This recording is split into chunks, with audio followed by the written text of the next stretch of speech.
dhiig furanku wuxuu ka dhigan yahay adigoo daahir oo kalaad ka dhiganta waa dhiigga istixaadada la yidhaahdo waad tukan waadna soomi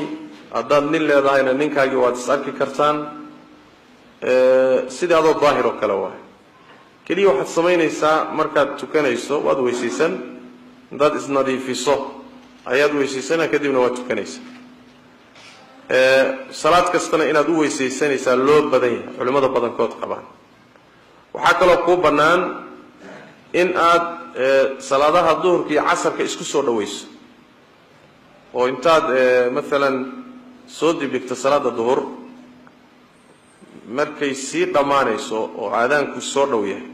intaad weysaysato inaad tukato markaa salaadii duhurka isla markaaba haddana casarkii oo la aadaamay markaad saa uga baxdaba haddana inaad la tukato waa jamca loo yaqaano jamca suuriga wey macnaha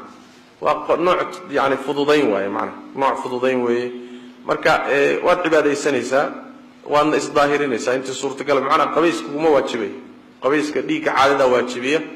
ama dhiiggan muxuu ahaayey dhiig furanka ama dhawar furanka ah asagu waa xanuun xidid furmay buu ku yimaadaa sida nabigu sheegay sallallahu alayhi wasallam isku meel kama soo baxaan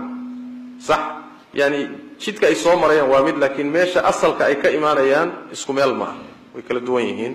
marka ahkaam ahaana waa kala duwan yihiin wallahu a'lam